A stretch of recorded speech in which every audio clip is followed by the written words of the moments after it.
الحمد لله رب العالمين الرحمن الرحيم مالك يوم الدين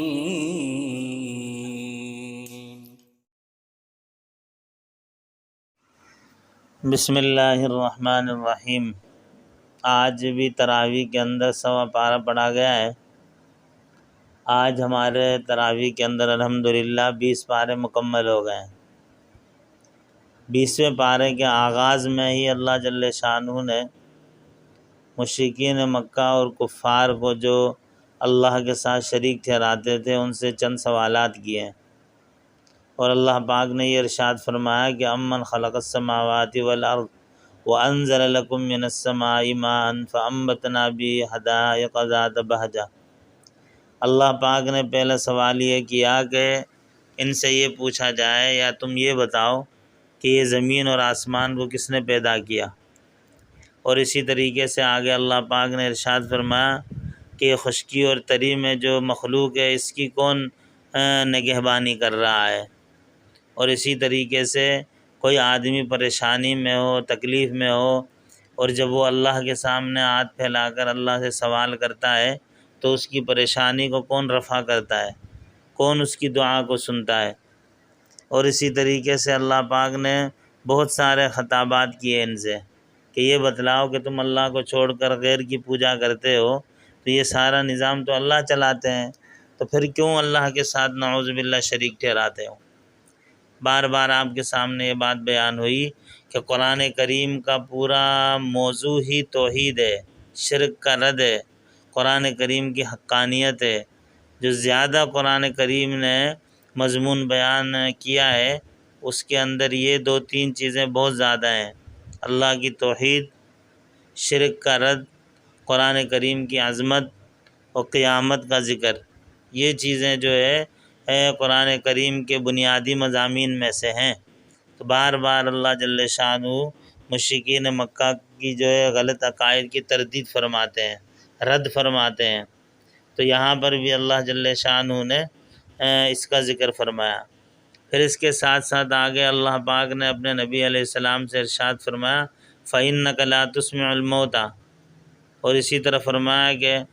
آپ جو ہے نا اللہ جل شانہ نے مشرکین مکہ کو اللہ پاک نے گویا کہ یہ فرمایا کہ یہ بظاہر تو زندہ ہیں لیکن حقیقت میں ان کی کیفیت مردے کی سی ہے۔ اللہ پاک نے نبی علیہ السلام سے خطاب کر کے ارشاد فرمایا کہ پیغمبر آپ گویا کہ یہ مردے ہیں اور مردوں کو آپ نہیں سنا سکتے، یہ اندھے ہیں، بہرے ہیں، یہ حق بات کو نہیں سنتے، حالانکہ آنکھیں بھی تھیں ان کی، دیکھتے بھی تھے، سنتے بھی تھے اور زندہ بھی تھے، پھر بھی اللہ نے ان کو جو ہے نا تشبیہ دی مردے سے، اور آنکھیں ہونے کے باوجود تشبیہ دی نابینا سے، کانوں سے سماعت کے باوجود فرمایا کہ بہرے ہیں۔ کیوں؟ اس لیے کہ جب حق بات کو وہ قبول نہیں کر رہے، حق بات کو سنتے نہیں ہیں، دیکھتے نہیں ہیں، سمجھتے نہیں ہیں، تو اللہ نے ان کو جو ہے مردے سے اور اندھے اور بہرے سے تشبیہ دی ہے، اور فرمایا کہ پیغمبر آپ کے بس میں نہیں ہے کہ آپ ان کی جو ہے اصلاح کر سکیں۔ گویا کہ یہ فرمایا کہ ان کے دلوں میں مہر لگی ہوئی ہے، ان پر اب جو ہے آپ کی اچھی باتوں کا کوئی اثر ہی نہیں ہو رہا۔ اس کے بعد سورہ قصص، چونکہ اس صورت کے اندر حضرت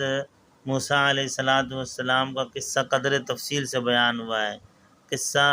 قصص واقعات کو قصے کو کہتے ہیں، اور قصے سے وہ قصہ مراد ہے جو انبیاء علیہ السلام کے واقعات ہیں۔ تو اللہ جل شانہ نے یہاں پر موسیٰ علیہ السلام کے آغاز سے اور ابتدا سے کچھ واقعہ بیان فرمایا ہے کہ فرعون نے جب اس کو نجومیوں نے اور جادوگروں نے یہ بات بتائی، ساحروں نے، کہ بنی اسرائیل کے اندر ایک لڑکا پیدا ہوگا جو بڑا ہوگا اور تمہارے سلطنت کے ٹکڑے کر دے گا، اس پر جو ہے نا فرعون نے یہ آرڈر جاری کر دیا کہ بنی اسرائیل میں جو بھی بچے پیدا ہوں ان کو قتل کر دو، چونکہ انہوں نے بنی اسرائیل کو اپنا غلام بنایا ہوا تھا، ان پر ظلم کرتے تھے، تو قتل کرنا شروع کر دیا۔ تو کچھ عرصے کے بعد یہی وزراء اور یہی اس کے قریبی آئے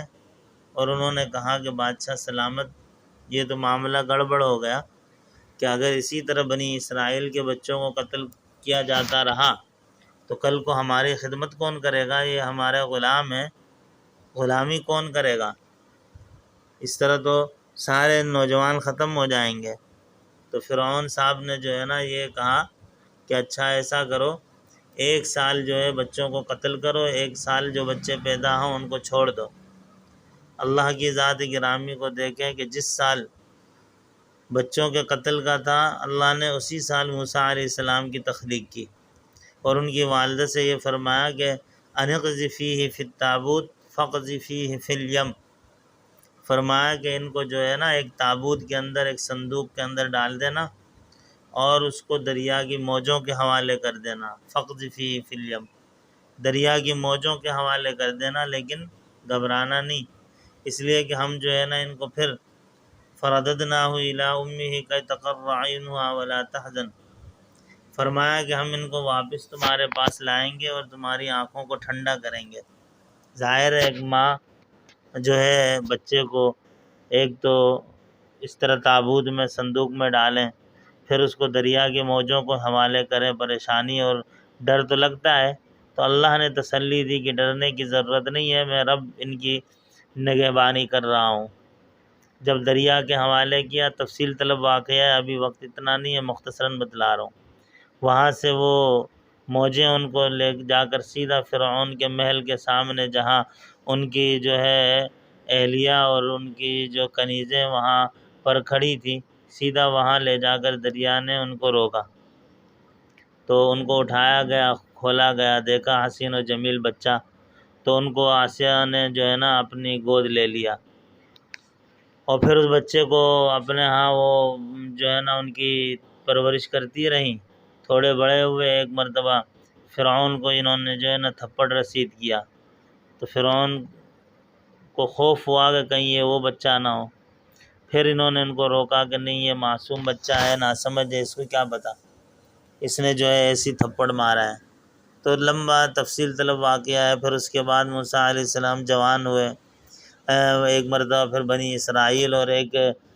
قبطی فرعون کے قوم کے شخص کی آپس میں لڑائی ہو رہی تھی۔ موسیٰ علیہ السلام نے بنی اسرائیل کے نوجوان کے مدد کے اوپر پکارنے پر آپ آئے اور چھڑایا، اور اس فرعونی کو ایک مکہ مارا تھا جس سے وہ مر گیا۔ حالانکہ مارنے کا ارادہ نہیں تھا، قتل کا، صرف ان کو جو نا ڈرانا مقصود تھا، لیکن مکہ لگنے کی وجہ سے وہ مر گیا۔ تو ادھر جو ہے فرعون کے ہاں پوری ایک پلاننگ ہوئی کہ بھائی موسیٰ علیہ السلام کو پکڑنا ہے، سزا دینی ہے، قتل کرنا ہے۔ تو آپ وہاں سے ہجرت کر کے اپنے گھر بار کو چھوڑ کر نکلے، بہت دور سفر کر کے مدین پہنچے، وہاں شعیب علیہ السلام سے ملاقات ہوئی، وہ پورا واقعہ ہے۔ پھر ان کی بیٹی کے ساتھ ان کا نکاح ہوا، پھر واپس وہاں سے آئے، رستے میں ایک جگہ میں آگ جل رہی تھی، وہاں پہنچے، سردی کی وجہ سے کہا کہ میں کچھ آگ لاتا ہوں تاکہ اس سے ہم حرارت حاصل کریں، گرمی اور تپش حاصل کریں۔ وہاں گئے، اللہ نے ان کو نبوت عطا فرمائی۔ پھر اللہ جل شانہ نے واپس موسیٰ علیہ السلام کو جو ہے نا اپنے علاقے میں جب داخل کیا تو وہاں پر اللہ نے ان کو فتح دی، فرعون اور اس کی قوم کو تباہ کیا۔ تو اللہ جل شانہ نے اس صورت کے اندر اپنے نبی علیہ السلام کو تسلی دی ہے، پورا واقعہ بیان کر کے گویا کہ یہ ارشاد فرمایا کہ پیغمبر، آپ کو بھی آپ کے قبیلے اور کنبے والے جو ہے نا سکون سے رہنے نہیں دیتے، یہاں تک کہ حضور علیہ السلام کو بھی مجبور کیا گیا کہ اپنا گھر بار چھوڑ کر ہجرت کریں، اور آپ نکلے ہجرت کرتے ہوئے۔ تو ہجرت کر کے جب آپ علیہ السلام اس جگہ پر پہنچے جہاں پر مکے کی جو ہے مکے کا راستہ ختم ہو رہا تھا اور مدینے کا راستہ شروع ہو رہا تھا، تو وہاں سے بھی آپ علیہ السلام اپنے شہر کی طرف مڑ کر دیکھنے لگے، اور شہر کی یاد میں حسرت سے دیکھ رہے تھے۔ تو اللہ کی طرف سے قرآن کی آیت نازل ہوئی کہ ان الذی فرض علیک القرآن لرادک الی معاد، اس میں یہی مضمون ہے کہ پیغمبر آپ کو اللہ پھر واپس لوٹا کر یہاں لائیں گے، اور یہی لوگ اسی طرح جو ہے نا ناکام ہوں گے جس طرح فرعون موسیٰ علیہ السلام کے مقابلے میں ناکام ہوا، اور اسی طرح اللہ جل شانہ آپ کو فتح یاب کر کے غالب کر کے لائیں گے، جس طرح موسیٰ علیہ السلام کو ہم نے غالب کیا فرعون پر اور فتح دی۔ اور وہی ہوا جب مکہ فتح ہوا، اللہ کے نبی علیہ السلام فاتح کی حیثیت سے تشریف لائے تو بڑے بڑے کافر سرداروں پر کپ کپی طاری تھی کہ آج ہماری خیر نہیں ہے، ہم نے اتنا عرصہ مسلمانوں پر ظلم کیا، نبی کو تکلیف دی ہے، آج تو مسلمان اور نبی گن گن کر ہم سے بدلہ لیں گے، آج تو ہم سے یہ خوب انتقام لیں گے۔ لیکن اللہ کے نبی رحمت للعالمین صلی اللہ علیہ وسلم نے ارشاد فرمایا کہ آج جو ہے نا بدلے کا انتقام کا دن نہیں ہے، آج رحم کا دن ہے، معافی کا دن ہے، جاؤ۔ اللہ کے نبی علیہ والسلام نے عام معافی کا اعلان کیا، اس کا تذکرہ ہے اس صورت کے اندر۔ پھر اس کے بعد ہے سورہ عنکبوت۔ عنکبوت صورت کے اندر شروع میں تو اللہ پاک نے اہل ایمان کے بارے میں یہ بتا دیا کہ دیکھو احسب الناس ان یترکوا ان یقولوا آمنا وهم لا یفتنون، کہ اہل ایمان کی آزمائش ہوگی، جب اللہ چاہیں گے پرکھیں گے، امتحان لیں گے، جانچیں گے کہ یہ کتنے مخلص ہیں، کتنے سچے ہیں، کتنے ایمان پر مضبوط اور قائم ہیں۔ تو اللہ جل شانہ نے ارشاد فرمایا کہ اہل ایمان کی بسا اوقات اس طرح جو ہے اللہ کی طرف سے آزمائش ہوتی ہے۔ آج فلسطین کے مسلمانوں پر کتنا بڑا امتحان آیا ہوا ہے، کتنی آزمائش ان کے اوپر، کتنی بڑی آزمائش ہے، کیا کچھ ان کے اوپر نہیں گزر رہی ہے۔ تو یہ اللہ کی طرف سے بسا اوقات ہوتا ہے۔ تو اس صورت میں اللہ پاک نے ارشاد فرمایا کہ یہ امتحانات کا آنا، آزمائشوں کا آنا، یہ اللہ کی طرف سے ہوتا ہے۔ تو ایک تو اس کا ذکر ہے۔ پھر اس کے اندر جو بنیادی بات بیان ہوئی ہے، والدین کے احکامات بیان ہوئے ہیں، شرک کی مذمت بیان ہوئی ہے، اور آخر میں اللہ جل شانہ نے، چونکہ اس صورت کا نام ہے عنکبوت، عنکبوت کہتے ہیں مکڑی کو، تو آخر میں اللہ جل شانہ نے پھر وہی مشرکین کی مذمت اور ان کے شرک کا رد کیا، اور ان کے معبودان باطلہ کی تذلیل اور تحقیر بیان کی اللہ جل شانہ نے۔ تو غیر اللہ کی تحقیر بیان کرنا یا ان کی مذمت کرنا یہ کوئی برائی نہیں ہے، کیونکہ اللہ جل شانہ نے قرآن کریم کے اندر بار بار اس جو ہے مضمون کو اس طریقے سے بیان فرمایا کہ مشرکین کی اور مشرکین کے جو جھوٹے معبودان باطلہ ہیں ان کی مذمت بیان کی ہے۔ تو یہاں پر اللہ پاک نے یہ مثال کے ذریعے سے ارشاد فرمایا۔ کبھی اللہ پاک مثالوں کے ذریعے سمجھاتے ہیں، کبھی ڈراتے ہیں کہ شاید کوئی سمجھ جائے، کبھی اللہ جل شانہ تبشیرات کے ذریعے جو ہے نا اپنے بندوں کی اصلاح کی کوشش فرماتے ہیں۔ تو یہاں اللہ پاک نے ارشاد فرمایا کہ دیکھو یہ جو معبودان باطلہ ہیں یہ اتنے حقیر ہیں، اتنے کمزور ہیں، اتنے بے بس اور مجبور ہیں، اتنے لاچار ہیں کہ کچھ بھی نہیں کر سکتے۔ پہلے مثال کے اندر بیان فرمایا پچھلے پارے میں کہ یہ تو ایسے ہیں کہ ان کے کھانے میں سے مکھی کچھ لے جائے تو یہ کچھ نہیں کر سکتے، اور یہاں فرمایا کہ یہ اتنے کمزور ہیں، ان کی کمزوری کا عالم یہ ہے کہ دنیا میں سب سے کمزور چیز جو ہے نا مکڑی کا جالا ہوتا ہے، تھوڑی سی ہوا آتی ہے وہ مکڑی کا جالا ختم ہو کر ٹوٹ جاتا ہے۔ تو اللہ کے نبی علیہ والسلام کو اللہ پاک نے ارشاد فرمایا کہ ان مشرکوں کو یہ بتا دیں، ان کے علم میں لے آئیں کہ ان کے معبودان باطلہ یہ جو اللہ کو چھوڑ کر، اللہ کی توحید سے ہٹ کر، نعوذ باللہ یہ جو معبودان باطلہ کو انہوں نے اپنا سب کچھ سمجھا ہوا ہے، یہ تو اتنے کمزور ہیں گویا کہ مکڑی کے جالے کی طرح ہیں۔